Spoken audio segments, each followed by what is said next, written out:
Começa agora, na Rádio Toques de Aruanda, o programa Transmutando com os terapeutas Fábio Musi e Joyce Musi.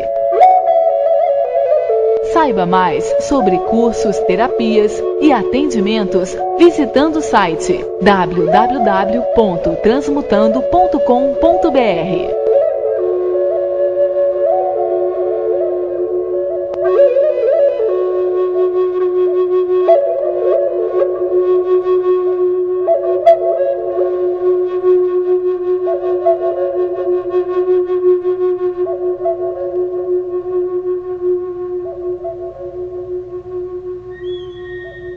Salve, irmãos, boa noite a todos. Eu sou Fábio Musi e este é o programa Transmutando. Convidamos você a compartilhar conosco esta egrégora que se forma agora. Boa noite, Joyce. Boa noite, Fábio. Boa noite a todos os ouvintes do Transmutando. Boa noite, Alan. Tudo bem por aí, Alan? Boa noite, Joyce. Boa noite, Fábio. Tudo bem com vocês? Aqui tá ótimo. E vocês? Tudo bem, tudo ótimo por aqui. Tudo ótimo. E hoje, Alan, um programa muito especial. É o primeiro programa da série de programas sobre viagem astral do Transmutando. Um tema que desde o começo do programa os ouvintes vêm mandando perguntas. Existem muitas dúvidas sobre esse tema. E para falar sobre esse tema, nos próximos programas, no de hoje e nos próximos, nós vamos ter convidados. E hoje, um convidado muito especial, não é, Fábio? É demais especial pra gente, assim, é uma honra. A gente, assim, tá até surpreso e muito agradecido do fundo da alma pela presença, por ele ter aceitado o convite, sabe? É uma pessoa, assim, que tá na luta, faz mais de 8, 9 anos que tá aí, sabe? Sempre voltado para essa questão espiritual. Ele é engenheiro civil, pós-graduado em Educação em Valores Humanos, professor de cursos espiritualistas à distância, pesquisador, livre pensador, escritor e universalista de mente e corações abertos. Ele é responsável pelo site consciencial.org e websart.com, médium intuitivo inspirado, escritor e autor de vários livros, entre eles O Karma e Suas Leis, pelo espírito Ramatiz e Amigos Espirituais. Ele criou de forma inspirada espiritualmente através de suas projeções lúcidas, CDs com práticas e técnicas bioenergéticas com tecnologia de animação gráfica interativa. Também é um dos pioneiros do Brasil de cursos espiritualistas universalistas à distância, juntamente com sua esposa Andréa, que estamos falando do Dalton Rock. Boa noite, irmão. Boa noite, Fábio. Muito obrigado a vocês aí pelo convite, obrigado aí a Joyce, ao Alan, né, a rádio de vocês também, o trabalho de vocês. Todos nós não passamos de formiguinhas, né? Cada um carrega a sua folhinha e vamos tentando aí nutrir o formigueiro, colaborar com a sociedade melhor, com um mundo de mais paz. Eu considero meu trabalho muito simples e eu não me considero bom de falar, não. Eu prefiro o Dalton para escrever, viu? Somos dois, viu, irmão? Somos dois. Mas eu acho que tudo que você tem para dividir hoje, Dalton, eu acho que não há palavras, eu acho que se resumiria em... eu acho que o tempo que nós temos aqui é muito curto, eu acho, até para que a gente possa colocar em evidência tudo aquilo que você faz dentro desse formigueiro gigantesco, né, que a gente pode falar que é o nosso planeta aí, que há necessidade sempre de pessoas que vêm trabalhando como você e que vêm se esforçando. E acho que a gente tem muita coisa para falar hoje, Dalton. Realmente, muita coisa. E uma coisa que eu achei bem legal aqui é essa médium do espírito Ramatiz também. Muito curioso para saber disso também. Como trabalhar com todas essas energias. Mas a gente tem muita coisa para falar hoje, né, Joyce? Muita coisa para falar. O Dalton, como o Fábio apresentou, que apresentação não, Fábio? Muita coisa. Então. Com certeza tem muito para contribuir. E o nosso MSN já tá apitando aqui, viu, Alan? Já tá. O pessoal mandando pergunta, querendo participar, querendo saber um pouco mais sobre os temas, aí, principalmente sobre a viagem astral. E vamos aí. Ok. Só um, assim, entre parênteses. Se você é uma formiguinha, irmão, nós somos as larvas ainda, viu? Ah, que isso, meu Deus. Mas é isso aí, o trabalho realmente é maravilhoso e a gente quer saber tudo, Dalton. Tudo que a gente puder hoje saber nesse tempo que a gente tem hoje aqui no programa Transmutando, nós queremos. Tá? E lembrando que nós estamos ao vivo, 9 horas e 8 minutos, tá? Bom, a gente pode começar, acho que, Dalton, contando pra gente esse seu início, né, Dalton? Acho que esse começo nessa história, nessa sua missão que você assumiu aí.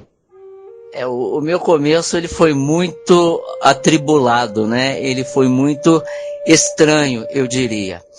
Eu jamais esperava. Aconteceu assim muito impetuosamente. Eu comecei no Instituto do Rio de Janeiro, que era do Valdo Vieira, lá na Glória.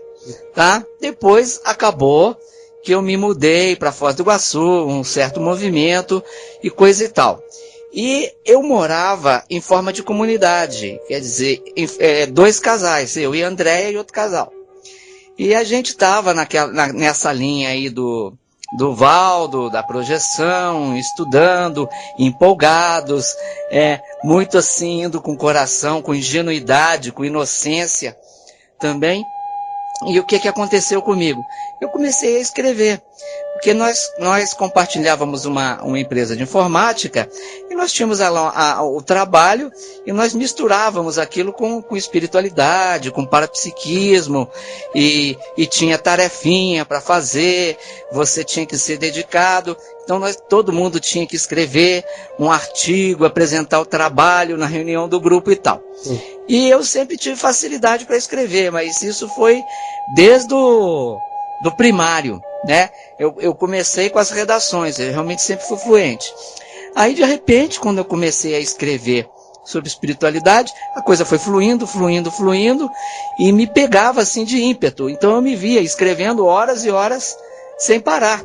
Claro que no começo sai de tudo, muita coisa a gente tem que descartar, muita coisa tem que jogar fora. E eu, no início, não me veio assim muita questão da mediunidade, eu não me dei conta, né? E eu me lembro que em Foz do Iguaçu, uma assinatura, meio verde ainda, uma assinatura que me veio foi Ramon. Que Ramon? Ramon não, é que eu não captei, Ramatiz, né? Sim. A sonoridade do nome, o início da sonoridade do nome era a mesma, e eu mais verde, né, não conseguia ainda captar. E a primeira aparição nítida de Ramatiz eu já havia mudado para Curitiba, aí eu já estava um pouquinho mais maduro, já sabia que havia o processo da mediunidade também, devido à forte compulsividade de escrever, o forte ímpeto de escrever, né? Às vezes ficava 4 ou 5 horas escrevendo direto. Então, eu de férias lá em Barra Velha, em Santa Catarina com a Andréia, eu agora não me lembro se foi nas férias de dezembro de 2001 ou 2002. Eu no quarto da pousada de hotel, eu escrevi uma coisa assim, um texto de uma forma tão emocionada, assim, lágrimas, mas me veio aquela assinatura de uma forma tão forte que eu jamais vou esquecer aquele momento na minha vida, né? É Ramatiz já me preparando, né, para o que estava por vir. Esse texto eu pus, inclusive, lá no site, que está um site assim, mal preparado, mal montado. Ele foi muito assim no improviso, ainda está de improviso, que é o ramatiz.org. Ok? Ok, ramatiz.org. .org. Perfeito. E, inclusive, em que ano foi isso? Lá em Barra Velha foi quando, Andréia? Foi 2001, né? Foi dezembro de 2001. Foi. Em férias em Santa Catarina, né? No estado de Santa Catarina, na cidade Barra Velha, né? Ali do litoral de Santa Catarina, em dezembro de 2001. Olha, interessante. Tudo muito rápido, então, né? Foi muito rápido. Eu havia mudado para Curitiba em 2000, né? Eu cheguei a morar em Foz do Iguaçu 4 anos, e eu aprendi muito, né? Eu iniciei então lá na Glória, no Rio de Janeiro, lá por cerca de 95, 96, e não parei mais, né? Me apaixonei pelo assunto, a coisa fluiu, né? E até hoje nós estamos aí, vamos conhecendo várias pessoas, né? Conhecemos aí a Joyce, o Fábio, estamos tendo o prazer aí de conhecer o Alan também. E a gente gosta de contribuir também, de fazer parceria. Eu acho que ninguém é nada sozinho, né? Então a gente tem aí o colega lá de São Paulo, muito atuante, que é o Wagner Borges. Ele dá um apoio legal para mim, nós também gostamos de apoiar, de divulgar o trabalho dele. Tem o Saulo Caldeirão também, do Viagem Astral lá de Recife, um grande amigo nosso, nos apoia demais, também a recíproca é verdadeira. Eu acho que ninguém é nada sozinho, ninguém é melhor que ninguém, o trabalho é único, não são necessárias comparações, né? Cada um ocupa um nicho consciencial específico, cada um dá o seu toque pessoal, vivencia o seu talento, ajuda da forma que pode. É isso que eu acho que é o grande Dharma, ou a maxi programação existencial. Não você formar um grupo portentoso e fazer um marketing vaidoso em cima disso, mas é aquilo que eu digo, você ser uma formiguinha que carrega a sua folhinha. E na medida do possível, você considera os outros grupos, as outras pessoas, e as ajuda também a que elas carreguem as suas folhinhas. Justamente. É isso. E aproveitando esse gancho também, a gente sempre conversa sobre isso também, né, Alan? A gente até citou em algum programa que eu não me lembro agora. Estava conversando um pouquinho antes com o Dalton também, antes de estar iniciando o programa, e a gente estava falando sobre essa tendência, né, dos casais, né, Alan? Sim. De estar se formando isso, e acho que vem tudo de encontro com o que o Dalton acabou de dizer também. É você formar pequenos grupos para formar um todo depois, né? É uma coisa que eu tenho reparado muito nesses últimos 10, 15 anos, Alan. A formação de pequenos grupos, às vezes que parecem muito simples, insignificantes, mas não são não. São sementes poderosas. Esses grupos, e dentro desses grupos casais, ou casais independentes, como eu e a Andréia aqui em Curitiba, no Paraná, o Fábio e a Joyce lá no estado de São Paulo, o que acontece? É a sinergia. A sinergia, ela funciona assim, 1 mais 1 igual a 10.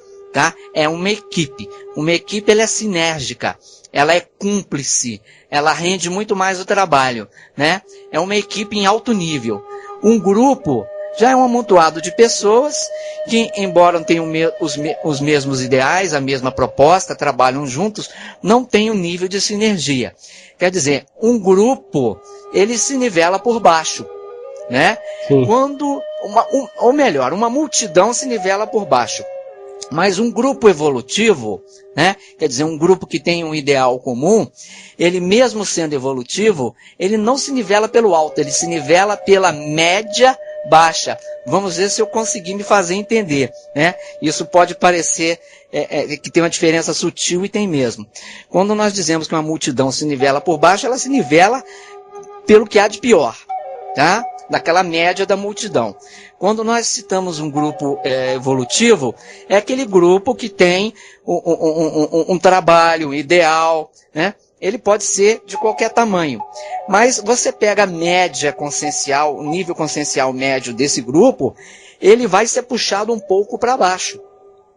E quanto maior o grupo, é uma questão de quantidade, porque a quantidade influi na qualidade, essa média vai caindo cada vez mais. Então, por isso mesmo que os pequenos grupos e os casais sinérgicos, aqueles que trabalham em alto nível de sintonia, né, em alto nível de equipe, com a cumplicidade maior, tem um resultado muito melhor, tem uma qualidade do trabalho muito melhor, né? Tem um amparo espiritual melhor, tem experiências espirituais, parapsíquicas melhor também.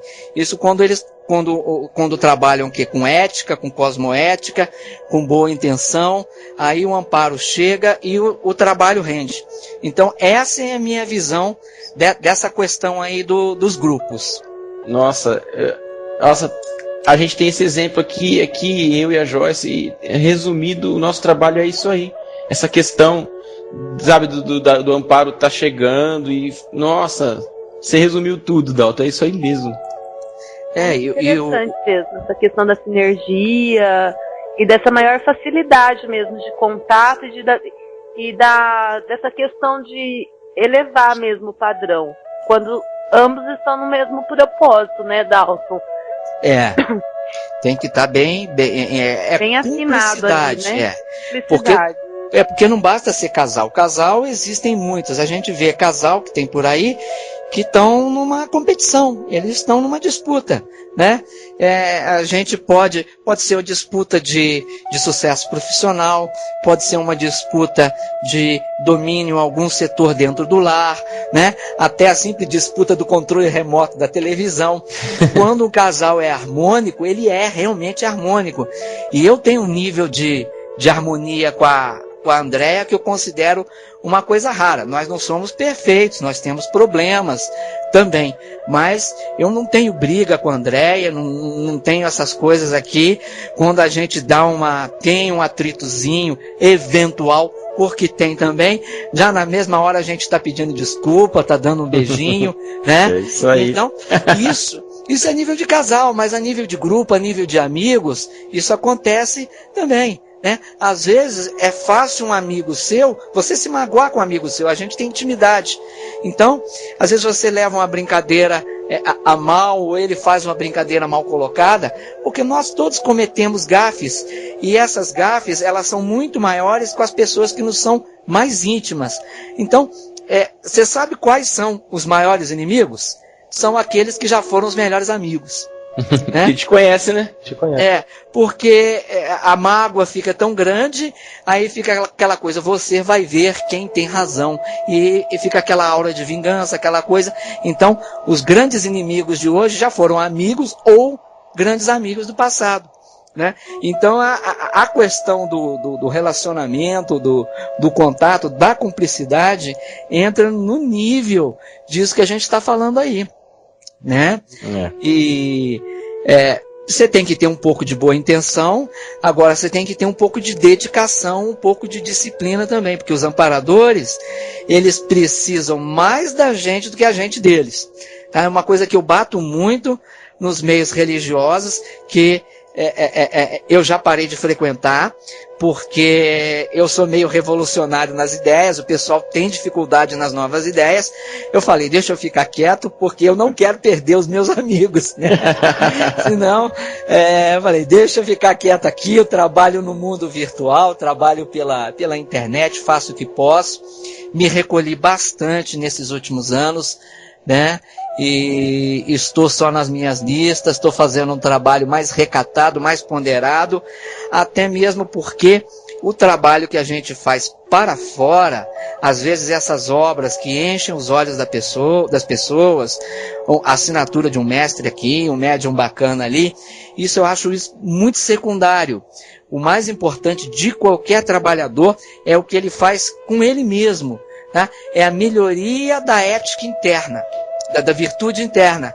Nesses últimos anos eu parei muito para refletir, né? Eu tenho ponderado muito sobre os erros, as limitações, as falhas que eu cometi com as pessoas, muitas delas na internet, nos relacionamentos, é claro, e a gente vem amadurecendo, e eu transo isso muito numa boa. Eu tenho uma facilidade de encarar meus defeitos, de falar sobre meus defeitos, de usá-los a meu favor como âncora para ajudar as pessoas também. Que aí... Alô? Estão me ouvindo? Sim, muito bom isso, Dalton. O que você está falando realmente é uma grande realidade. Então, a ideia é essa daí, Alan. Essa que é a minha visão da coisa. É verdade, muito bacana isso. Você se colocou como um revolucionário. O plano espiritual, como que você, desde o início para hoje, com toda essa revolução sua interna mesmo, de você ver que é possível algumas coisas a mais, que talvez outras pessoas não estejam com a mente tão aberta no momento para aceitar algumas mudanças. Como o plano espiritual lida com isso, com você? Quais essas mudanças que você sentiu do plano espiritual? Olha, Alan, a coisa que rola comigo, ela é muito intuitiva, tá? E isso tem um lado bom, Porque o indivíduo que tem essa sensibilidade mediúnica intuitiva, ela pode ouvir, ela pode ver, ela pode captar de diversas formas. E quando esse tipo de sensitivo, ele é universalista e ele tem a boa intenção, parece que vai ter sempre uma voz, vai ter sempre uma imagem, vai ter sempre uma intuição para orientá-lo, né? E quando o amparo é um pouquinho mais ostensivo, ele admoesta o médium, ele admoesta o sensitivo, quer dizer, ele puxa a orelha, né? Ele zanga com o médium, você não deve fazer isso você está errado, tá? Então, cada um tem um tipo de vivência, isso é uma coisa muito particular, muito pessoal, né? Cada um tem um tipo de vivência. O interessante é que você perceber a sua própria mediunidade, o seu próprio contato com o plano espiritual, que é mais comum do que se pensa, tá? Isso é mais comum do que se pensa, e eu creio que às vezes as pessoas não percebem, elas são médiums, não digo ostensivos, mas elas são médiums que estão trabalhando e não percebem, né? Eu me lembro de um grande nome espírita, eu não vou citar aqui por elegância, mas ele falou, ele faz um trabalho, ele viaja, ele é médico, ele dá palestras, ele escreve livros espíritas, e ele falou, eu não percebo nada, né? Eu não vejo nada. Só que a gente sabe que ele funciona como um médium e não percebe, ele é amparado e não percebe. E nós vemos muitos trabalhadores da seara espiritual, em várias casas, em vários níveis, inclusive gente que não acredita em mediunidade, tá? Pessoas da evangélica, pessoas da católica, que não acreditam nessas coisas, trabalhando com isso intuitivamente, instintivamente. E é isso que eu acho legal. Eu acho que se a gente é realmente universalista, a gente tem que ter os olhos para enxergar os talentos, as virtudes, enxergar o trabalho alheio, tá? Eles podem não concordar conosco, nos ver até como aquela coisa do demônio, mas se nós realmente temos algum nível, ou pelo menos temos a pretensão, a mera pretensão de sermos melhores, nós temos que tentar entender isso deles, essa perspectiva deles. Eu sei que é difícil. Às vezes você pode ser ofendido, magoado verbalmente no momento, no ambiente, mas você vai ficar com raiva na hora. Eu também ficaria, mas depois aquilo passa, você tem que compreender aquilo que está ali, olhar por cima, né? É a questão do universalismo. Eu acho, Alan, que todos nós temos um nível de preconceito. Eu tenho algum nível de preconceito em algum local, você, todo mundo. A gente tem que procurar o autoconhecimento, porque não existe evolução sem autoconhecimento, né? O programa de hoje, o enfoque é viagem astral. A primeira coisa que o candidato a projetor deve fazer é trabalhar o autoconhecimento dele. Ele vai saber quais são meus pontos fortes e ele tem que escrever no papel quais são meus pontos fracos. Então você tem que incentivar seus pontos fortes e trabalhar os pontos fracos. E aí é o mais difícil. Então você tem que fazer uma lista, né, do pior para o melhor e trabalhar um de cada vez com muita paciência e carinho, né? Fantástico. Nossa, a gente tem muita coisa aqui para falar, Dalton. Eu tô com tanta coisa aqui para perguntar para você. Fique à vontade. A Joyce também. E, Fábio, isso que ele disse que escreve melhor que fala, né? Você vê aqui que você viu. Imagina o Dalton escrevendo aí nos documentos. Fantástico, muito bom isso. Uma coisa assim que, como o tema realmente é viagem astral, você falou uma coisa interessante. O autoconhecimento, ele realmente influencia tanto assim na viagem astral e no sucesso desse trabalho. O autoconhecimento e saber dos seus defeitos e os seus poderes, podemos dizer assim. É o ponto de partida. Aí é o ponto de partida.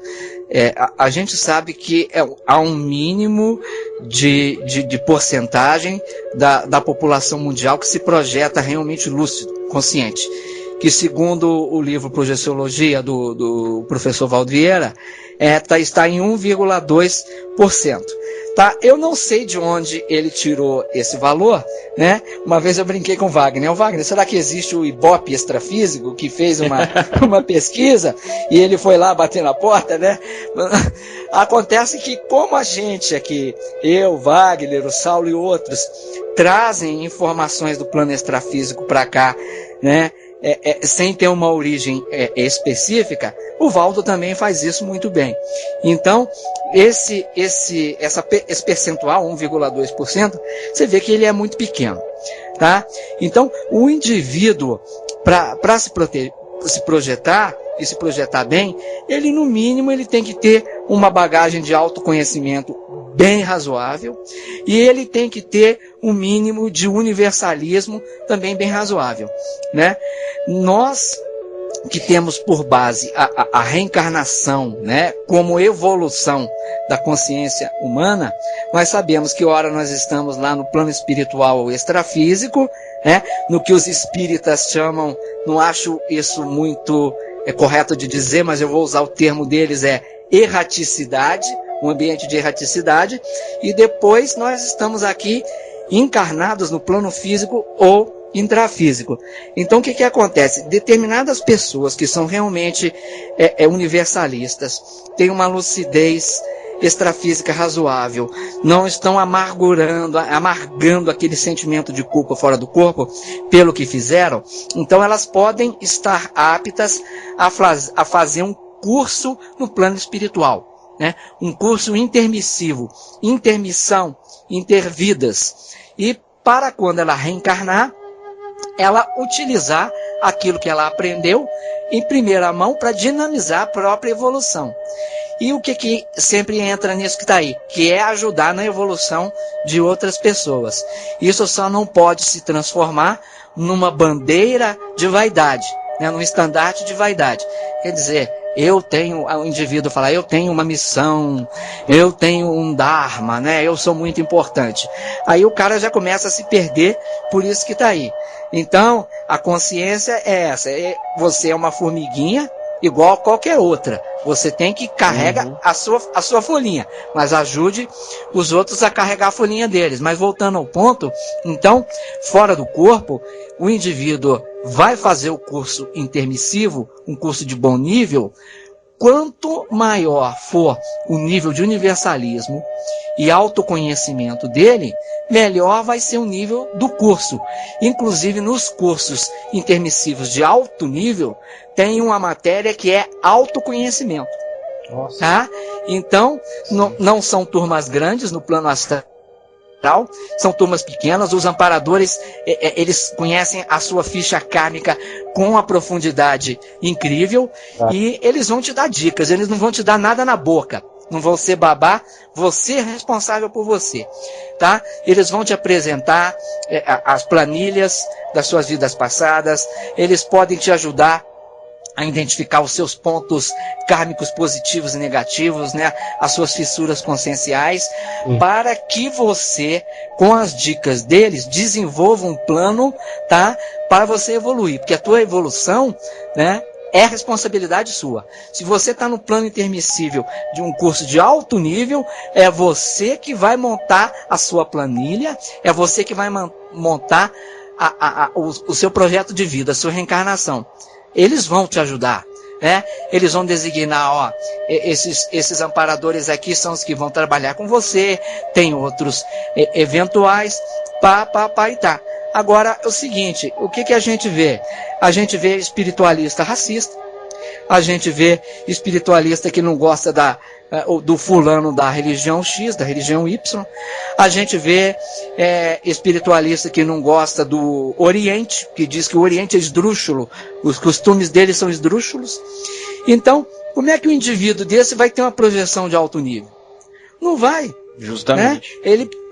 O que acontece? Ele vem aqui, ele gosta de projeção, ele no mínimo ele vai ser um estudioso, um projetor de biblioteca, né? Como existem muitos por aí. Não vamos citar grupos, mas que estudar projeção é fácil. Você realmente entender a projeção, vivenciar a projeção, é um passinho a mais que todos nós precisamos galgar e devagar. Então sempre eu bato muito nessa tecla. É legal a gente estar conversando sobre isso agora. O autoconhecimento. Então o cara ele tem que ter o quê? Autopsicologia, né? Ele tem que conhecer os mecanismos de autocorrupção dele, né? Porque a gente é falso, a gente é hipócrita. E a pior hipocrisia é aquela que nós cometemos conosco mesmo. Então, o indivíduo que trai os seus próprios princípios, né? Ele teoriza uma coisa, não deve fazer isso, não deve roubar, não deve fazer o quê? E ele acha uma carteira na rua com dinheiro e não devolve para a pessoa. Ele acha um celular, ele poderia devolver, ele fica com... Então são coisas simples. Aquele cara que recebeu troco a mais, podemos viajar aí na imaginação e listar uma série de corrupções. Essas são as corrupções. Agora, as autocorrupções é aquela que você engana a si mesmo, né? Você tem aquela autoimagem falsa, aquela autoimagem melhor do que você realmente é. E isso é muito difícil, porque é o seguinte, você está beirando entre duas extremidades. A autocomiseração, ou a baixa autoestima, e o autotriunfalismo. Quer dizer, são os dois extremos. É aquele do arrogante, do vencedor, o triunfei, o autotriunfalista, e aquele que tem pena de si mesmo, a autocomiseração, a baixa autoestima. A gente não pode pender para nenhum desses dois lados. Nós temos que ficar no meio da régua e procurar aí um ponto de equilíbrio. E olha, não é fácil. Não é fácil. O que conta muito, que ajuda muito na pessoa é o meio ambiente que ela nasceu, foi criada. Às vezes a pessoa que nasceu num meio ambiente muito crítico, muito depreciativo, ela acaba levando aquilo para a vida inteira, né? Ou aquele que nasceu e foi criado no meio muito snob, muito arrogante, aquilo vira um ego, vira uma coisa horrorosa, ela não consegue vencer aquilo, leva aquilo para a vida inteira. E, bem ou mal, todos nós temos um pouco disso. Às vezes, em alguns pontos, a gente se autodeprecia. Em outros pontos, a gente se envaidece e se arroga. Então, a coisa não é linear. Aqui eu falando, a coisa parece linear, mas a coisa é extremamente complexa. Quer dizer, o Dalton pode ser arrogante num ponto e pode ser extremamente modesto em outro, de uma forma sadia, equilibrada, e pode ser autodepreciativo em outro.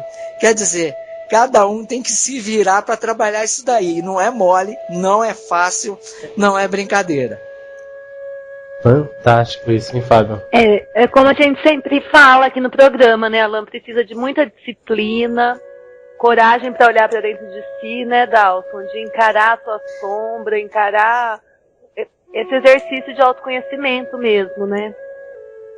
E aí seria o primeiro passo. Pode falar. Sim. Dalton, não sei se a gente pode classificar dessa forma, mas como um esse autoconhecimento, esse exercício, você citou exemplos aí, como uma reforma íntima, não sei se podemos usar esse termo, mas como uma reforma íntima. É uma reforma íntima, né? Ou reforma interior, como outros preferem dizer, ou reciclagem intraconsciencial, como outros grupos preferem dizer, mas é isso daí. Isso é que é nossa principal missão, é o nosso principal dharma, né? Então, você tem que trabalhar você internamente. Isso aí é a prioridade, é o número 1. E enquanto você faz isso, se você puder fazer um programa de rádio bacana, você faz. Se você puder fazer música, compor, se você puder escrever, se você puder fazer um site informativo, um blog, né? Se você puder fazer um grupo de estudos na sala da sua casa no final de semana, ou na garagem, né? Então, e isso realmente é a reforma íntima, Alan. E nós não temos escapatória disso não, porque isso é a evolução propriamente dita. Com certeza. É sem palavras aqui, viu? Então, tudo que a gente sempre vem falando sobre isso, essa questão de reforma íntima mesmo, né? Porque você tem que se ajudar. Como é que você vai ajudar outros se você não se ajuda, se você que nem o Dalton pontuou bem essa questão de se autodepreciar ou se auto-intitular o Master Blaster do universo, fica complicado mesmo. Com certeza. O que a gente vê, tem que pôr a mão na massa. É outro paradoxo, né? Por exemplo, quando você começa a trabalhar, as pessoas começam o quê? A te criticar. Aí quando o seu trabalho começa a destacar um pouquinho, as críticas ficam mais severas, mais pesadas. Então o que acontece? Quem trabalha aparece. Quem aparece mostra a cara. Quem mostra a cara mostra o ego, mostra os defeitos. Bom, e aí vão te criticar, que é claro, você mostrou seus egos. Não há como, né? Na hora que, por exemplo, o Fábio subir na tribuna lá no palanque para dar a palestra dele, né? A gente que é malicioso, que é esperto, vai ver, ó, o Fábio tem tendência assim, é assado. Isso é válido para 100% das pessoas. Pode ser a Joyce, pode ser o Alan, pode ser o Wagner Borges. A gente mostra a cara, a gente mostra quem é. Não tem jeito. Então, eu não vou esperar a perfeição para arregaçar a manga e pôr a mão na massa. Começa por aí. Então eu vou mostrar meu ego, eu vou me expor, mas pelo menos eu tenho que ter a dignidade de ir tentando trabalhá-lo o melhor possível da maneira que eu posso, tá? Eu vou falhar, né? Eu vou ter recaídas, você não pode desanimar. Nós temos fases e fases.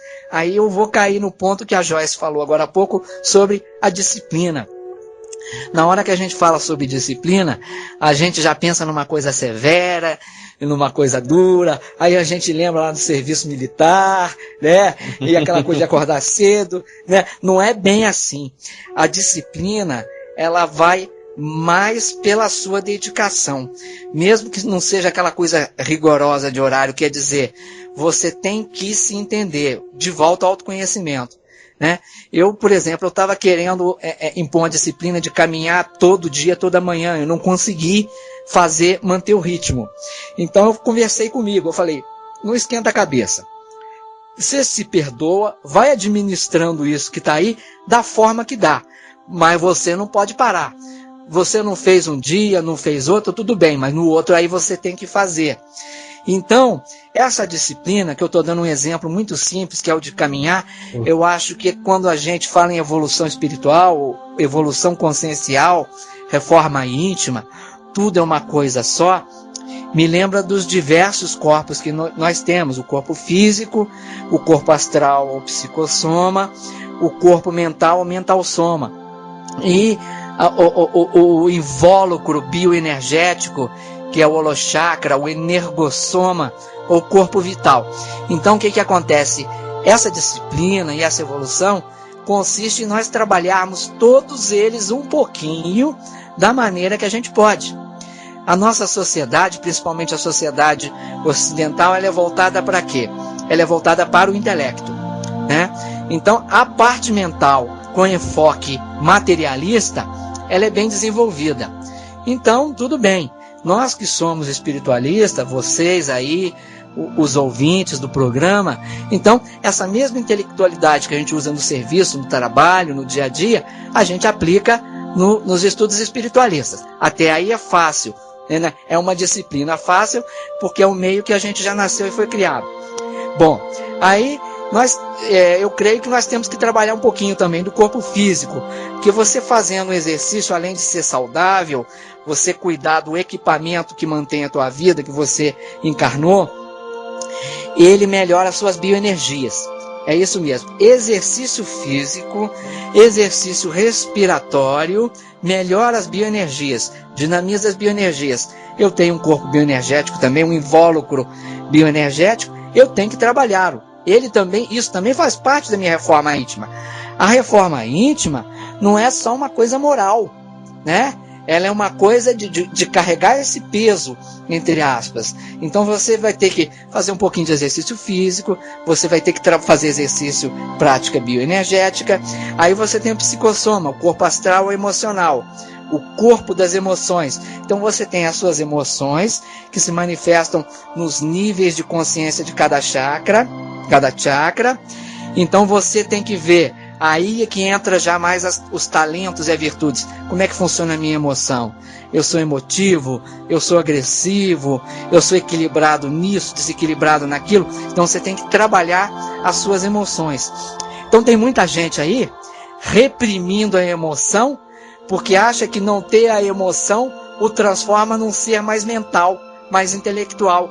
Mero engano. Se o teu holossoma, ou os veículos de manifestação da sua consciência não estão em homeostase, não estão em equilíbrio, não adianta você trabalhar um veículo só e deixar o outro no buraco. É o que as escolas aí, a maioria das vezes, estão fazendo. Nossa. Então eu tenho que trabalhar a minha emoção também.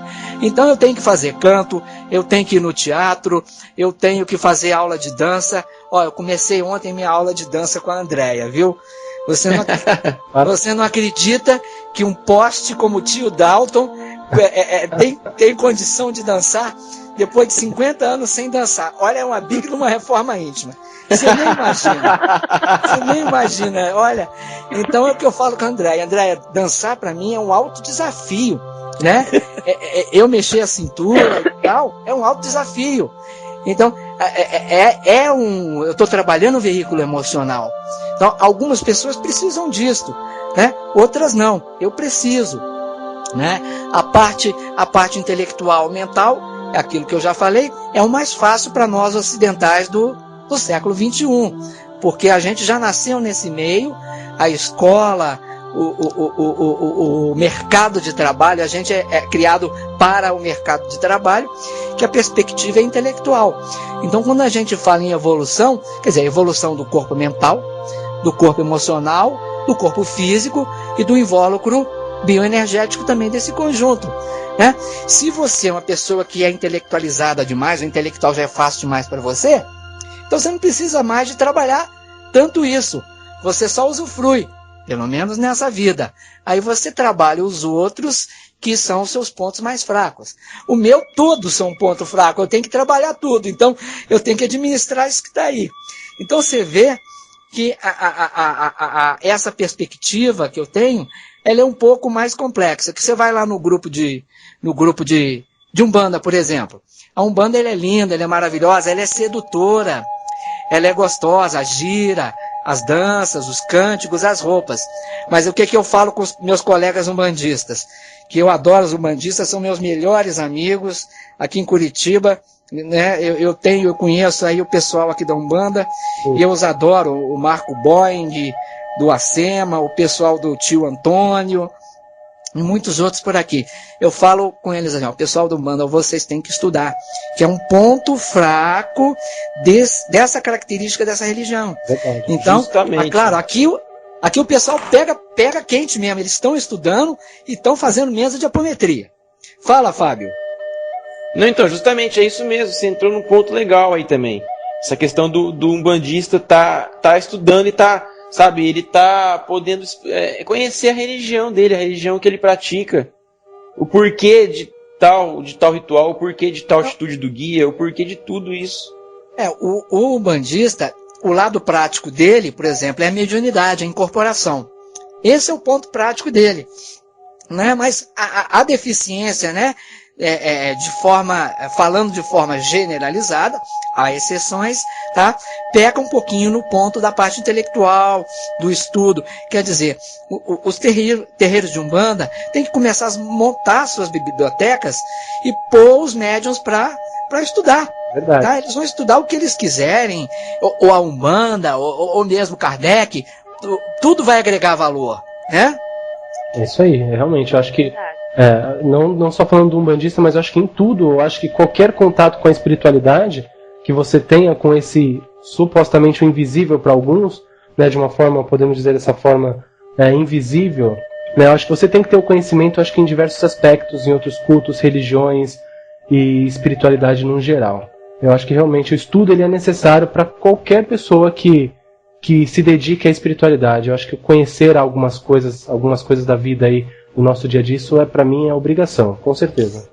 E até essa questão do autoconhecimento, sabe, para a religião é importantíssimo. Verdade.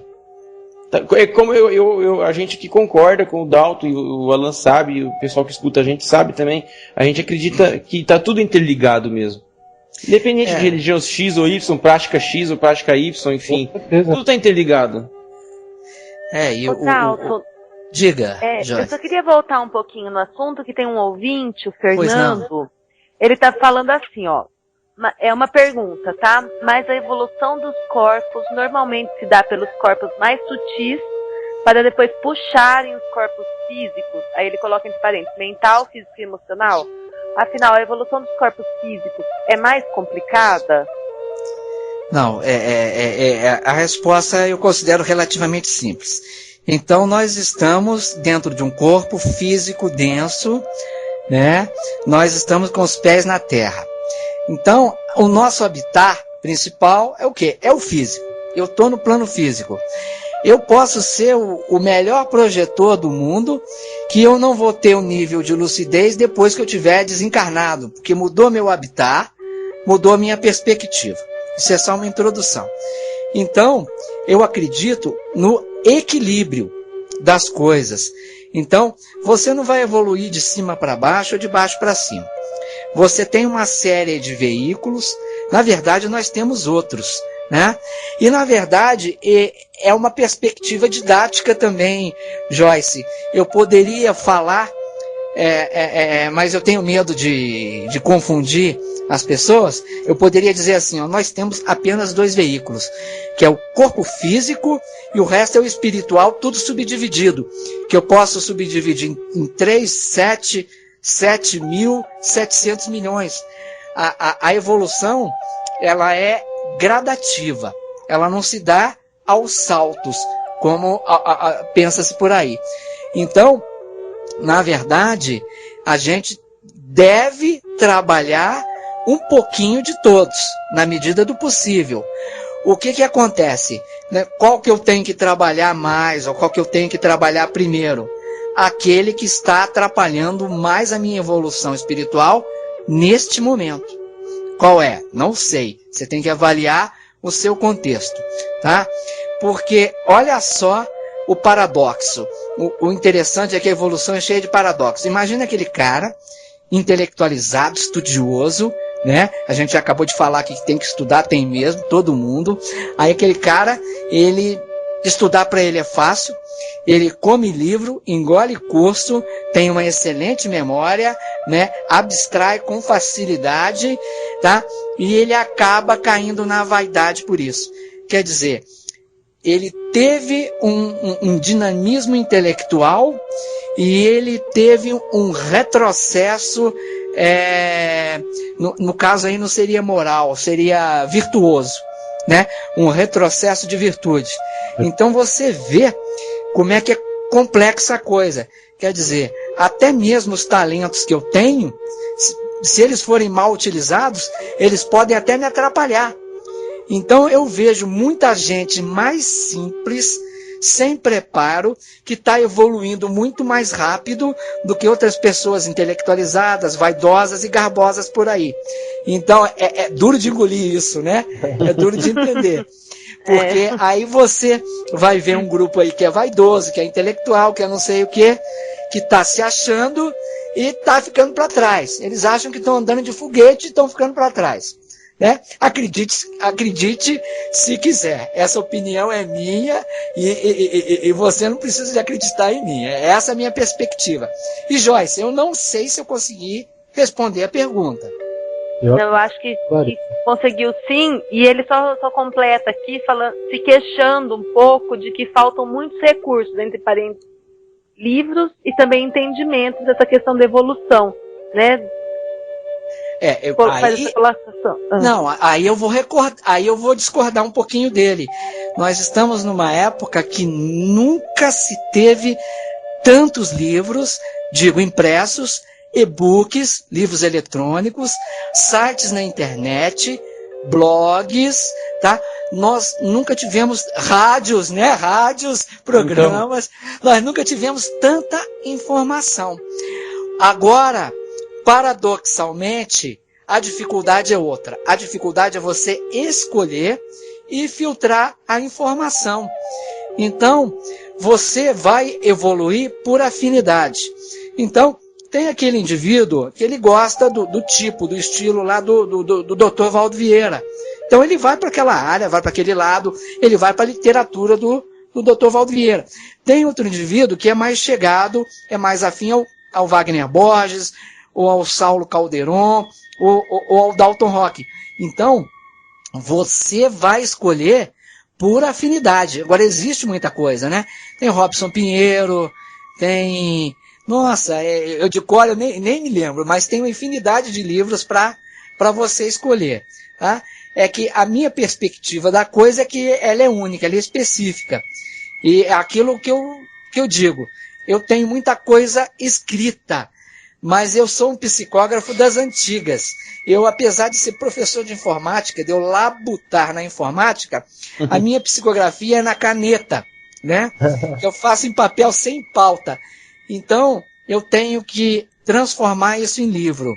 Além do fator tempo, eu tenho outro impeditivo. Para eu fazer isso, eu tenho que estar em sintonia também. E o corre-corre, os problemas materiais, a falta de grana, sempre faz a sintonia da gente o quê? Cair, né? Mas eu estou vivendo um momento da minha vida que eu estou devagar no trabalho espiritual e eu estou um pouquinho mais focado na parte material, me programando para o futuro para eu poder voltar a me dedicar novamente à parte espiritualista. Nossa, é isso. Maravilhoso. Nossa, impressionado, assim. Estou adorando esse bate-papo, sinceramente. Tá demais, com certeza. E não tem como separar, né, essa questão da viagem astral com o autoconhecimento. Não? Com certeza. Inclusive, uma coisa que você falou, até voltando um pouquinho aí no assunto, aqui no programa Transmutando, o Fábio e a Joyce sempre insistem em dizer que o Transmutando vem com uma proposta muito bacana. Está dando uma oportunidade aí das pessoas poderem se conectar com o alto, poderem ter uma ferramenta de trabalho com a espiritualidade, podemos dizer assim. E você disse uma coisa um pouquinho atrás, bem legal, que assim, as pessoas não precisam esperar que elas evoluam ou que elas concluam a sua reforma íntima, vamos colocar assim, mas que ela pode começar hoje e essa reforma íntima vai acontecendo naturalmente conforme mas você pode já, porque assim, as pessoas esperam uma mudança. Depois que eu me curar disso, depois que eu fizer isso, eu vou começar. Então a pessoa pode começar hoje, essa reforma íntima ela vai acontecendo naturalmente. Ela vai por bem ou por mal, né? Você citou um exemplo interessante, Alan. Por exemplo, não, depois que eu me curar disso, ou depois que eu ganhar meu primeiro milhão, né? Vamos brincar, vamos exagerar um pouco, né? É que eu vou fazer caridade, é que eu vou fazer isso, ou quando eu tiver 60, ou quando eu me aposentar. Não. Ou você vai por bem, ou vai por mal. A evolução é inexorável e é um tsunami. Ou você pega a sua pranchinha de surf consciencial e vai surfar no tsunami para ir bem junto com ele, ou você vai morrer atropelado pela onda. Que é o que acontece? A maioria das pessoas, ela vai pelo descaso, né? São levianas, vão pelo materialismo, né?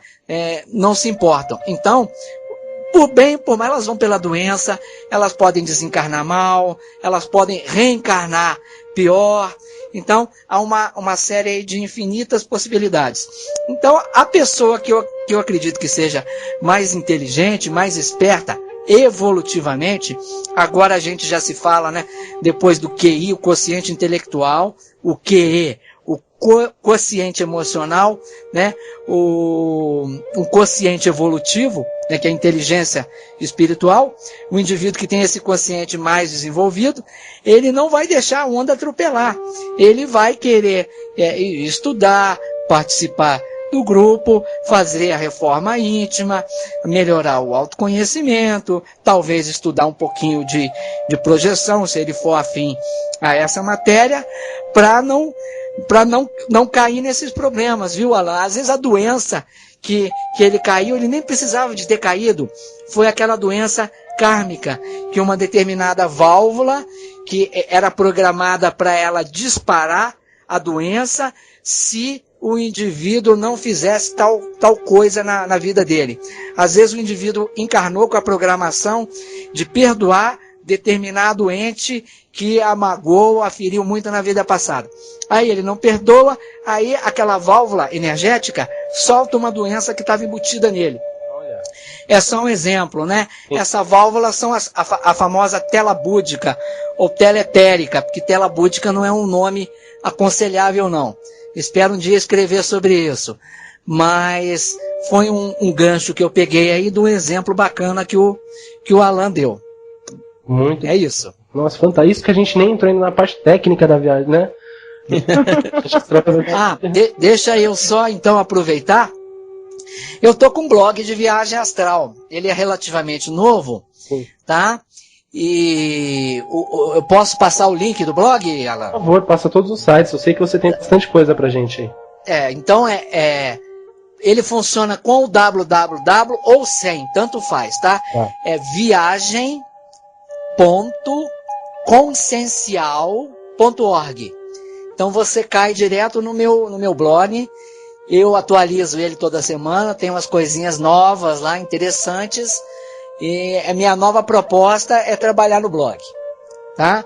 O meu site, o Fábio já falou, que é o consciencial.org. Tá? Não tem BR. Não esquecer que tem um S ali no meio e um I. Todo mundo esquece desse S e desse I ali, né? Eu já estou acostumado. Mas vamos passar só esses dois, que é para não confundir demais a galera. Tá bom por enquanto.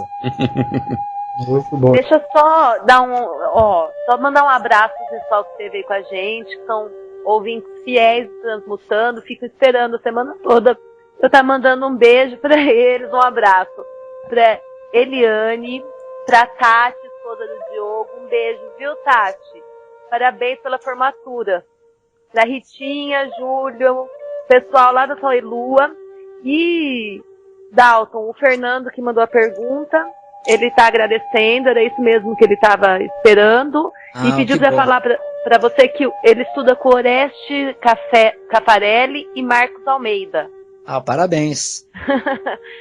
E só mais uma pergunta, porque eu acredito que as que nós recebemos foram sendo respondidas no decorrer do que você foi falando. Mas a Carla Freitas, do Rio de Janeiro, ela pergunta se é possível uma pessoa desenvolver a projeção consciente. Possível é. A projeção, ela é basicamente anímica. Ou seja, ela é decorrente da força de vontade.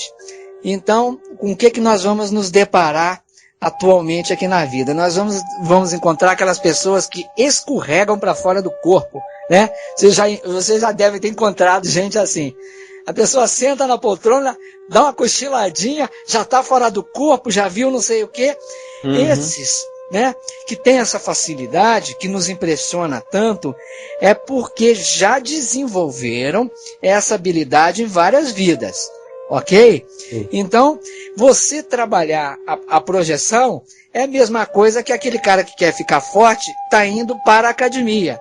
E quando você chega na academia a primeira vez, você é fraquinho, você fica com vergonha dos fortões lá, né? Você vai começar com um pezinho pequeno, né? Então, a projeção, eu estou só fazendo uma analogia, é uma das coisas que exige mais disciplina e mais estudo.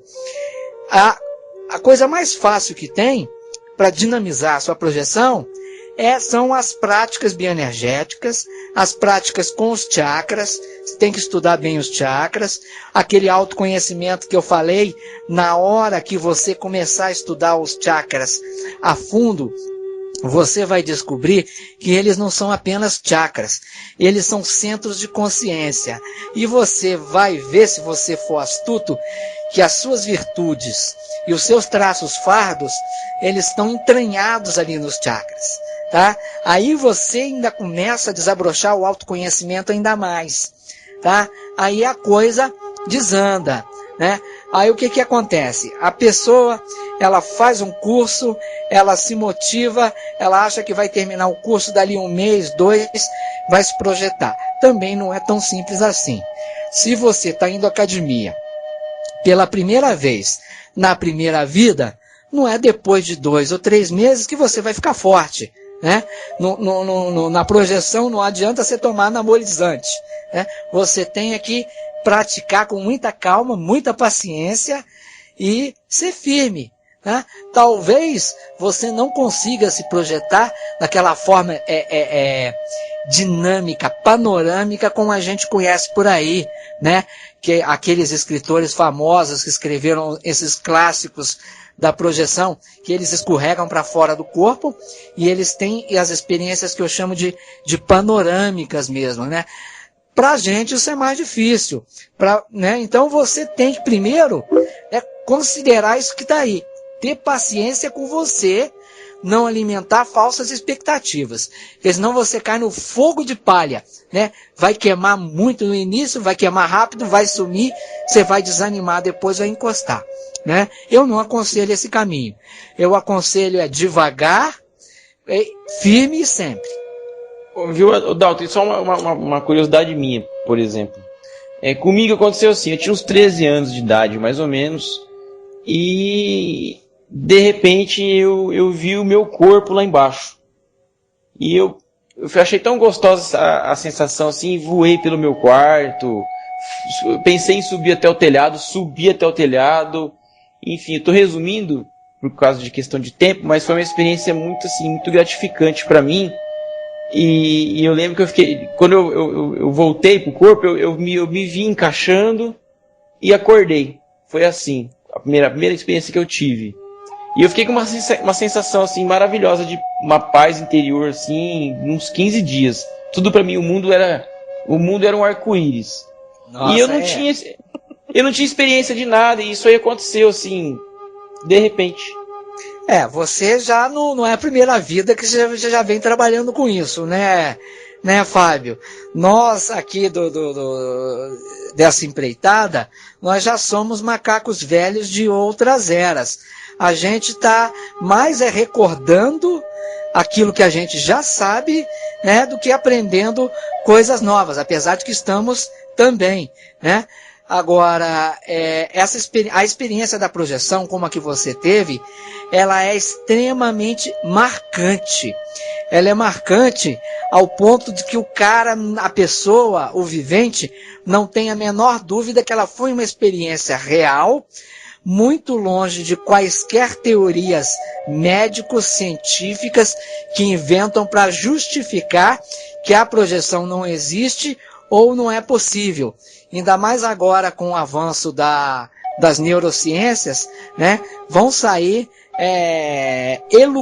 elucubrações novas de que ela não existe, né? Então, quando a pessoa tem experiência, ela é tão marcante que o cara vê, primeiro, se eu estou fora do corpo, se meu corpo está ali, então não existe morte, então quem morre é o corpo, eu continuo. Então isso dá uma paz para a pessoa, que um dos maiores medos da existência é o quê? Um medo da morte, né, Fábio?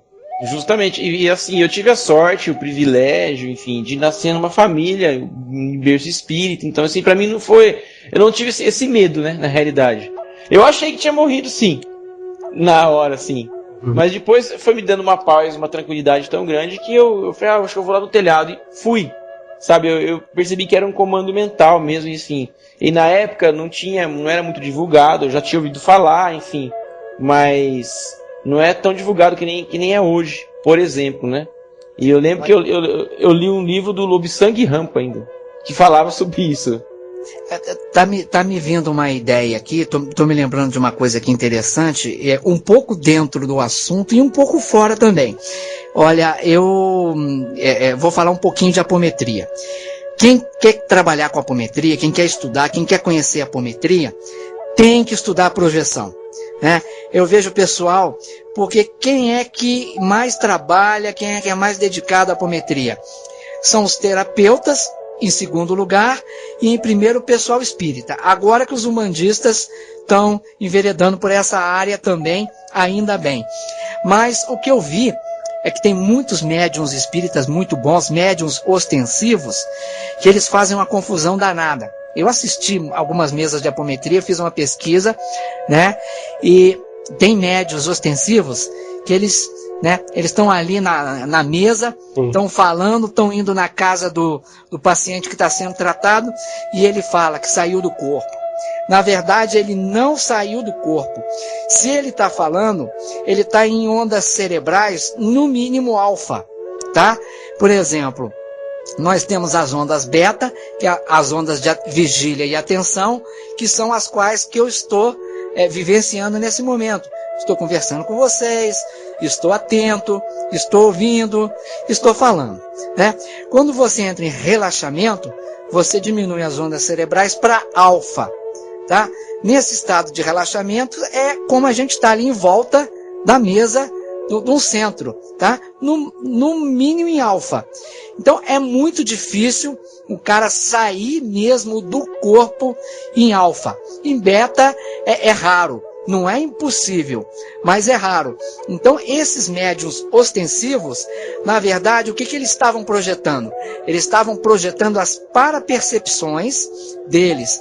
E isso causava uma impressão totalmente falsa que ele estava fora do corpo, porque ele estava lá realmente na casa do paciente, à distância, em 3D, ao vivo e a cores. Como se estivesse lá com o psicossoma projetado. Mas não é o psicossoma projetado. O psicossoma, o corpo dele pode se plasmar energeticamente, mas o psicossoma dele, o corpo astral, está sentadinho com ele junto na mesa. Ele está apenas deslocado, tá? E isso causa uma falsa impressão que o médium está projetado. O que acontece? O Dr. José Lacerda, que escreveu o brilhante, excelente livro Espírito e Matéria, tá? Ele escreveu: o médium sai do corpo desdobrado não sei o quê. Então, ele é um monstro sagrado. O Dr. José Lacerda, Kardec é um monstro sagrado, o Chico, são monstros sagrados. Então ele pôs aquilo e o pessoal toma isso ao pé da letra como se fosse uma verdade absoluta, tá? A minha experiência e a minha coragem, afinal eu sou um cara que ousa, né? É que nesse ponto exato o Dr. Lacerda faltou acrescentar alguma coisa, ou nesse ponto exato ele poderia ter explicado, não sei se ele esqueceu ou se ele não percebeu, de dizer essa observação. Eu coloco isso como uma complementação, e essa foi uma experiência minha de pesquisa em apometria, tá? E de conhecedor de viagem astral, projeção da consciência, que eu sou também estudioso. Eu fiz questão de levantar esse ponto que está aqui, aproveitar a oportunidade, porque o pessoal bate muito nessa tecla, e foi um dos pontos que o pessoal chegou a ficar chateado comigo, sabe? Quando eu falei. Mas eu não tenho jeito, eu ouso mesmo, e se tiver que falar um ponto, alguma coisa contra Kardec, contra o Chico, alguma coisinha, algum ponto específico, alguma teoria, alguma ideia, eu vou falar, eu vou citar. Então, não acredite em mim, é apenas a minha experiência, é a minha opinião, viu? Foi uma oportunidade interessante. Mas uma coisa interessante que eu admiro muito, eu acho, é o questionar, né? Eu acho que a gente questionar tudo aquilo que a gente vivencia, né? Se você vivencia isso, não engessar aquela ideia. Veio talvez de uma pesquisa, veio de um estudo, às vezes milenar, nós convivemos com coisas milenares, rituais e situações, mas você não questionar, não perguntar o porquê, saber se realmente aquilo é verdade, se serve para você. Eu acho que esse questionar é essencial na vida, né, Dalton? Eu tenho uma ideia que é a seguinte: é preferível você errar por você mesmo, tentando e aprendendo, do que acertar pelas águas dos outros. Porque o que acontece? A época do guru acabou, passou, tá? Então, se eu elejo uma pessoa aqui que vai ser meu guru, e eu vou acreditar cegamente nos livros dela, nas palestras dela, tá? E vou fazer as coisas teoricamente direitinho nessa vida, quando eu chegar na outra e eu não encontrar o guru e eu não tiver essa literatura, eu não assimilei aquilo, porque eu não vivenciei os erros, eu vou errar. Agora, se eu tiver vivenciado uma experiência, né, eu tiver errado pela minha própria opinião, e tiver aprendido, eu não vou mais cometer esse erro na outra vida. Então eu digo o seguinte, é preferível você errar por você mesmo, tendo as suas experiências e montando os tijolinhos da sua convicção íntima, baseado na verdadeira experiência pessoal, porque teoria de guru não é experiência pessoal, é mais válido do que você errar pelas águas dos outros. É uma colocação interessante essa aí. Tem uma pergunta de um ouvinte, eu acho que cabe ao que você estava falando talvez aí, a Regiane, ela é do Belém do Pará, tá? No caso do coma, em casos que as pessoas dizem ter tido experiências desdobradas, enfim, com o plano espiritual, ela pergunta se você tem alguma coisa para falar em relação a isso. Olha, o coma, né? Não só apenas o coma, mas em casos de desmaio, em casos de cirurgia que o paciente está anestesiado, né? Numa EQM, experiência de quase morte, num acidente, num trauma, mesmo que não seja físico, um trauma psíquico também, pode desencadear a experiência fora do corpo. Então, muita gente em coma, né, pode estar fora do corpo, tá lúcido, trabalhando ou ali do lado do corpo, ou longe em outras paragens extrafísicas. O interessante é que no caso do coma, às vezes, mesmo ele não estando projetado, ele estando totalmente coincidido dentro do corpo, ele pode estar totalmente lúcido, participativo, ele pode estar, mesmo de olhos fechados, vendo tudo ao derredor e ouvindo.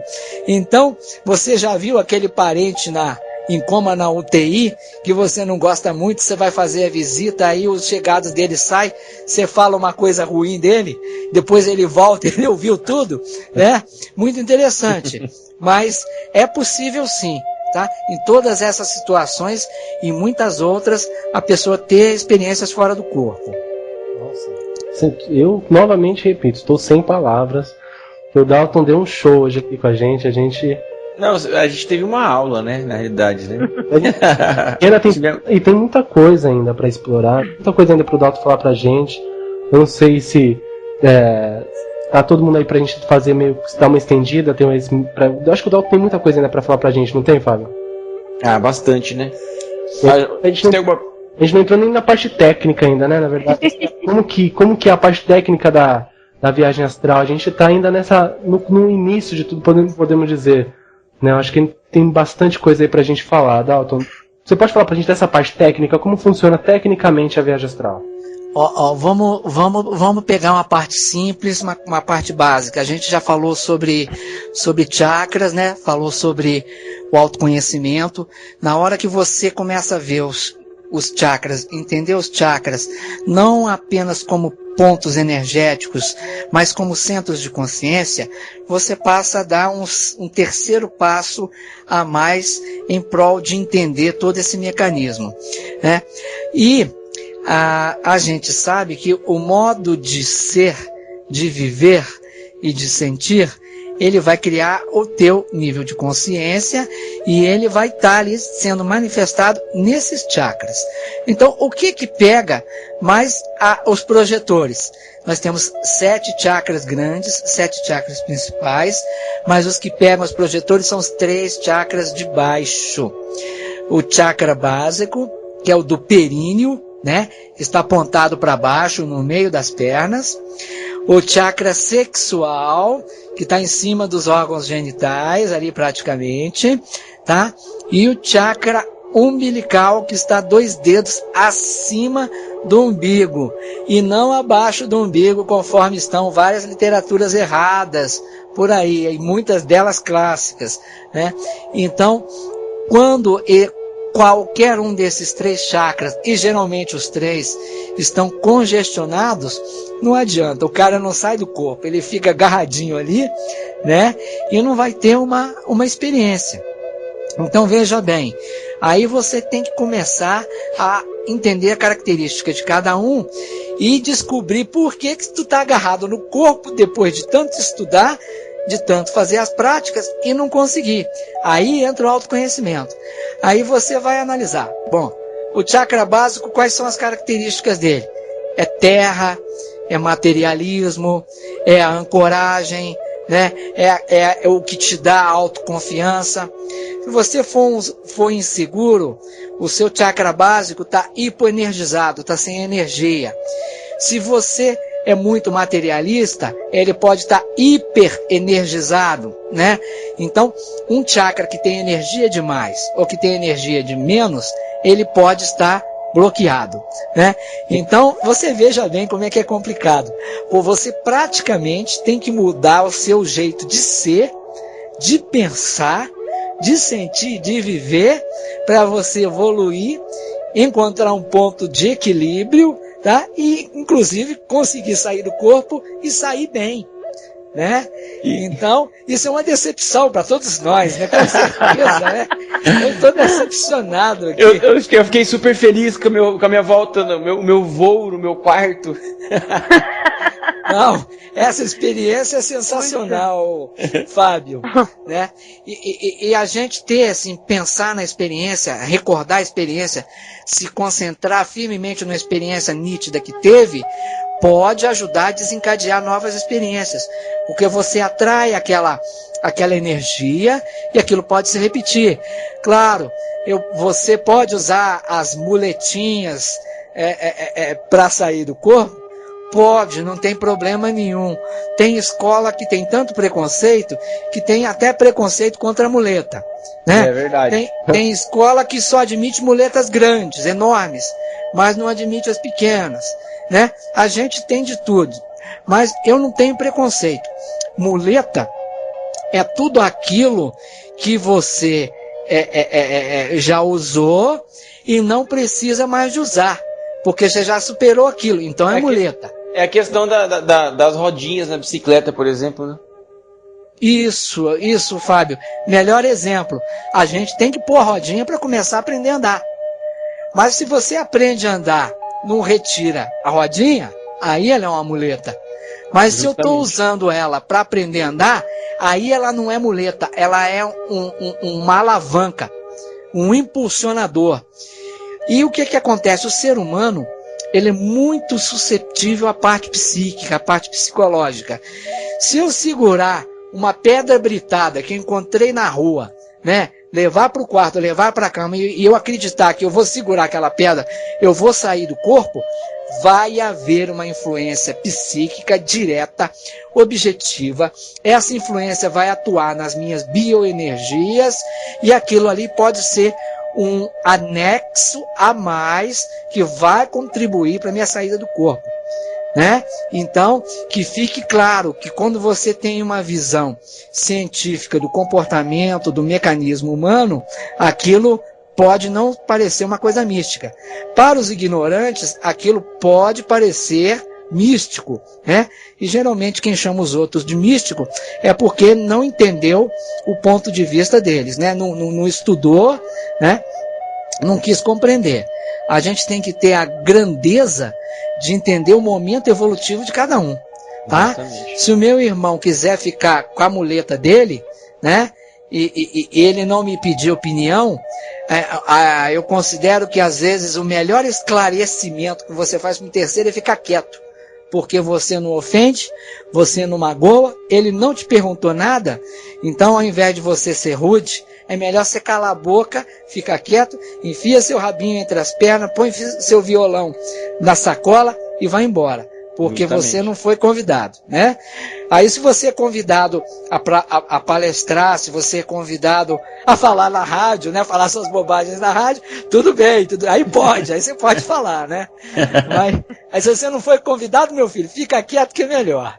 Justamente. E eu tenho, assim, várias, assim, depois dessa experiência, várias outras que não foram tão legais, assim.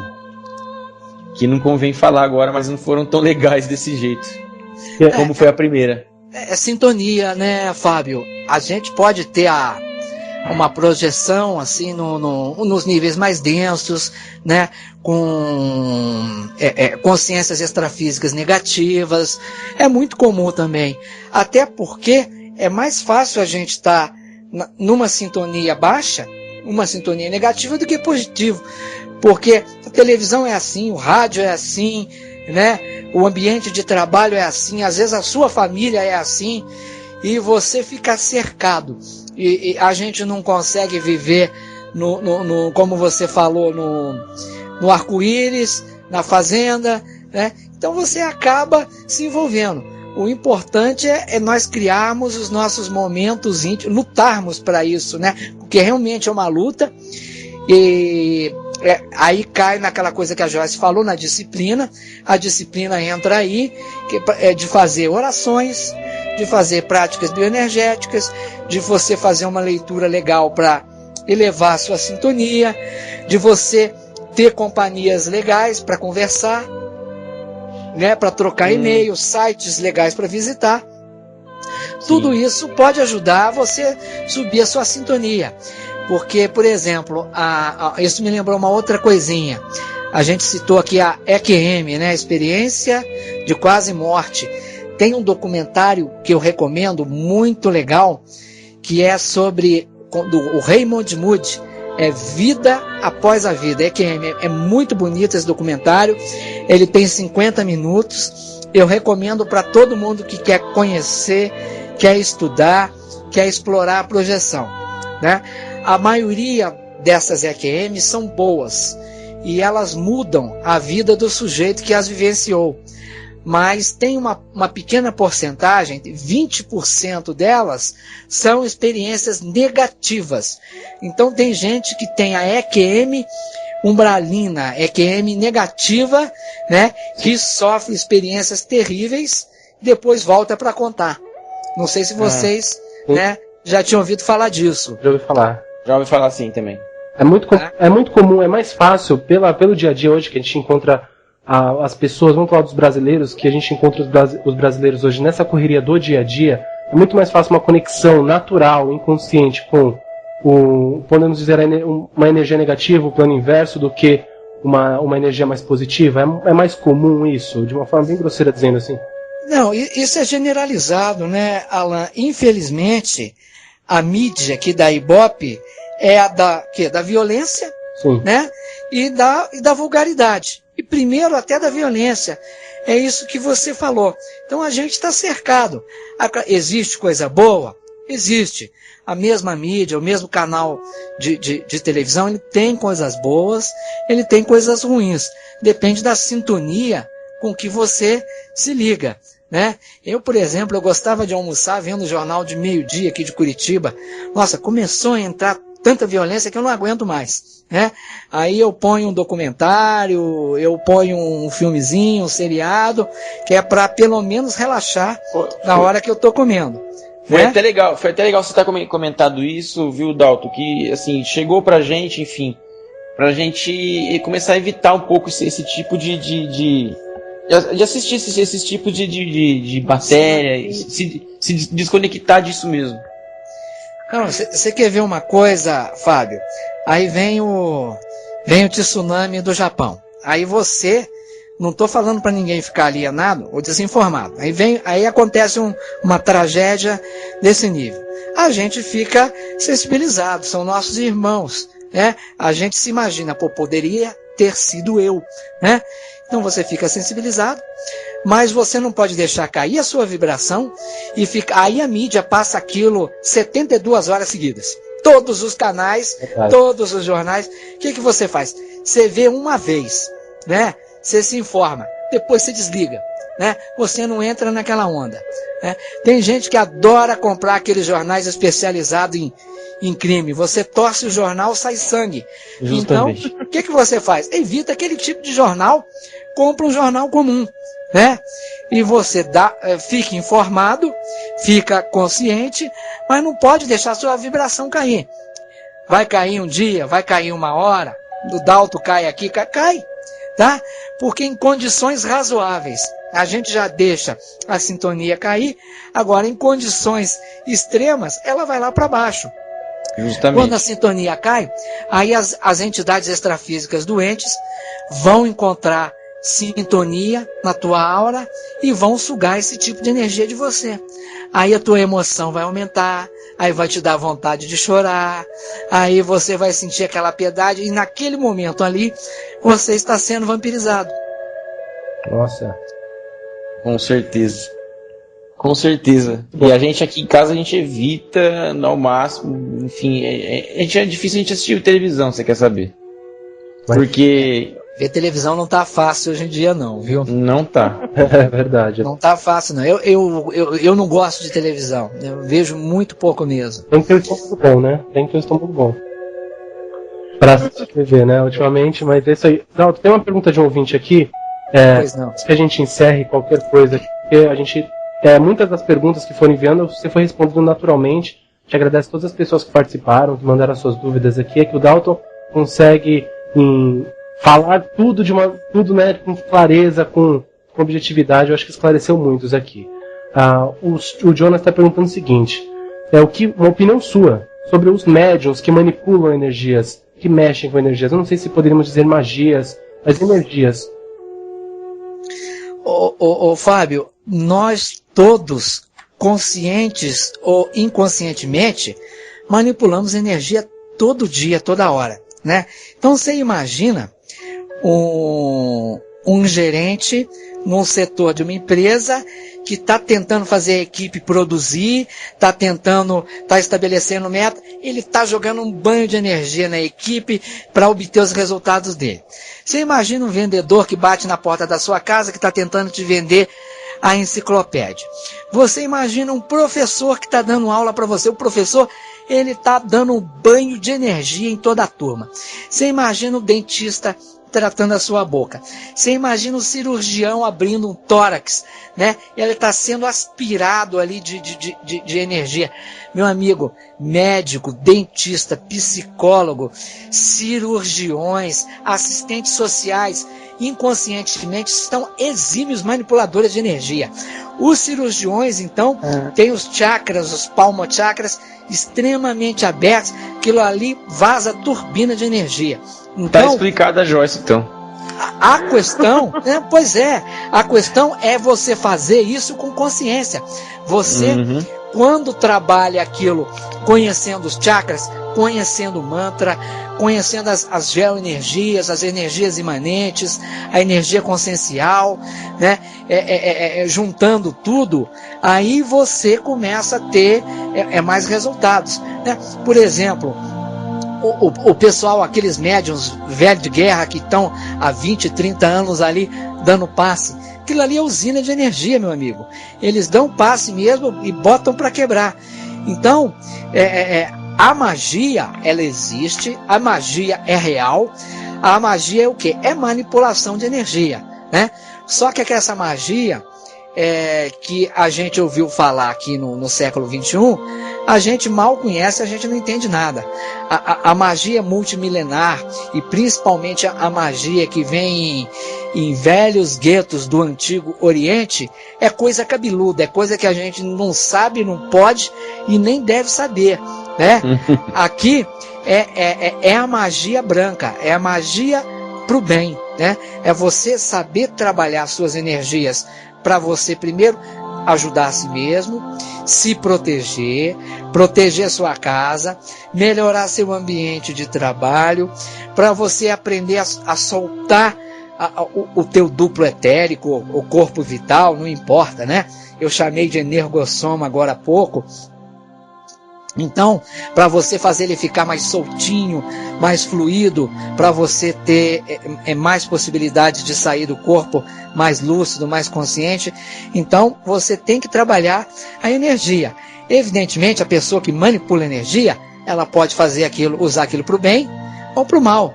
O próprio médium que faz a caridade dele ali no centro espírita, que está lá há 50 anos, 30 anos, se no dia seguinte ele levanta, vai para o trabalho e começa a manipular a equipe dele, ele manipula a esposa, ele está... se a pessoa for vulnerável, ela está sujeita a responder àquela intimação energética de uma pessoa mais forte. E ela responde. Tem pessoas que são muito sensíveis e são submissas energeticamente. Então, às vezes, você vê aquela criancinha de 3 anos, aquele nenenzinho de 2, 3 anos, manipulando uma família inteira, todo mundo fazendo as vontades dele. O cara ali já tem uma energia poderosa, né? E aquela família toda idiota, né, imbecilizada, submissa, fazendo todos os mimos da criança.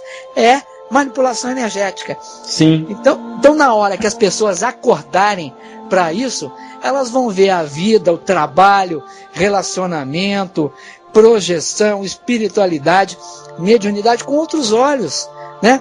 As pessoas têm que, indo aos poucos, tomar ciência dessas coisas, né? Tem que fazer prática bioenergética, tem que estudar para tomar ciência disso aí. Senão não adianta, senão não tem jeito. Respondi? Nossa Senhora. Maravilhoso. Dalton, olha, eu não sei realmente como dizer como foi bom esse encontro aqui. Demais. No programa. Muito, muito bacana. Vocês estão me motivando, né? Não, é verdade. É verdade. Porque normalmente eu não gosto de mostrar o rosto, de aparecer em entrevista, filmagem. Mas eu tô vendo que eu acho que eu fiquei mais à vontade. É verdade. Né? Sem aparecer o rosto e tal, com a voz, né? Mas a plataforma do programa é essa mesmo, esse bate-papo informal mesmo, entendeu? Uhum. A proposta sempre foi essa, desde o início, né? Não, e assim, eu sou informal, Alan, não tem jeito. Eu gosto de coisas mais informais também. E assim, Dalton, antes das considerações finais, que a gente já está chegando ao final aí, eu queria que a Joyce desse um recadinho pro pessoal aí. Bom, dos próximos programas, primeiro agradecendo o pessoal que esteve com a gente, muita gente agradecendo aqui, viu, Dalton, falando que gostou demais. Obrigado. E eu queria só avisar a todos que estão aí, os ouvintes, na próxima semana, na próxima quarta, o André Santos, do Instituto Sete Porteiras, vai estar aqui no programa, falando um pouquinho também sobre viagem astral. Ele também escreve, é colunista do JUS, Jornal de Umbanda Sagrada, sempre trazendo muitas informações interessantes. E na outra quarta-feira, na última quarta do mês, dia 31, o terceiro programa e o último sobre viagem astral, fechando com o Paulo Calderon, do IVA, Instituto de Viagem Astral, que eu tenho certeza também que vai ser muito, muito bacana e vocês vão adorar. Com certeza. Dalton, você passa para nós os seus sites que eu já vou salvar como favoritos aqui para mim. Tá, então é o consciencial.org, ORG, não tem BR, e o blog de viagem astral é viagem.consciencial.org, né? Se as pessoas gostaram dessas ideias, né? Tem os meus livros lá no site, tem os CDs também. Meu site já está meio desatualizado, está meio antiguinho, mas dá para quebrar o galho. Eu estou atrasado com ele, não consegui atualizar ainda. E para quem não conseguiu anotar, entra lá no site do transmutando.com.br, que está na página inicial todos os links do site do Dalton para vocês aí da rádio, viu, pessoal? Isso aí, esse programa ele fica eternamente gravado, aí vai estar disponível no site transmutando.com.br também, para que vocês possam ouvir novamente. Vale a pena ouvir novamente, com certeza. Eu vou ouvir, né? Com certeza esse programa também, porque foi uma aula. Foi muito bom esse bate-papo aqui. Então esse programa fica disponível durante a semana lá no site transmutando.com.br, e lá também, como a Joyce disse, tem os links então, né, Joyce? Tudo para encaminhar aí para que encontrem o Dalton. Isso mesmo. E eu vou me despedindo por aqui. Foi um prazer, Dalton. Muito, muito obrigada. Obrigado eu. E até a semana que vem, Alan. E até a semana que vem os ouvintes aí do Transmutando. Só uma pergunta, Fábio. Eu posso enviar o link da entrevista para o meu news? Claro que você pode. Ok, obrigado então. Então eu vou enviar. Obrigado. Dalton, boa noite. Eu vou deixar que o Fábio e a Joyce encerrem aí. Foi maravilhoso, mas assim, realmente agradecemos de coração a oportunidade. O Fábio e a Joyce sempre falam de você, sempre falam do seu trabalho, sempre citam você aí como fonte de muita coisa, né, nos programas anteriores, no Transmutando, e realmente hoje eu acho que os ouvintes puderam entender essa admiração do seu trabalho aí que vem sendo plantado há muito tempo e vai muito além disso, com certeza. Não, obrigado a você, Alain, obrigado a Joyce e ao Fábio pelo convite, foi muito gostoso ter participado com vocês, obrigado pelos amparadores também que contribuíram para essa reunião virtual, e a gente está sempre às ordens aqui de vocês para colaborar para qualquer coisa, tá bom? Boa noite. E na realidade, só reiterando um pouquinho aí, sem ser piegas, né, e sem assim, falsa modéstia, eu satisfiz o meu ego de ter o prazer de ouvir você, Dalton. Obrigado, Fábio, obrigado. De verdade. Você sabe a honra e a emoção que eu tô sentindo aqui. Não, tá bom, obrigado, meu amigo. Tá, um abraço pra Andréia também, viu, Andréia? Parabéns pelo trabalho e pelo apoio que dá o Dalton um ao outro aí. Vocês são um exemplo pra gente aqui. Eu não faria nada sem a Andréia. Ela é mais autora do que eu, viu? É meu esteio. É bacana. Tá, aí. Tá certo. Boa noite a todos. Muito obrigado por mais essa oportunidade. Obrigado à equipe espiritual Obreiros de Aruanda que nos assiste, nos ampara, nos orienta. Por mais essa dádiva do programa de hoje. Rádio Toques de Aruanda, a melhor sintonia afro. Acesse www.radiotoquesdearuanda.com.br.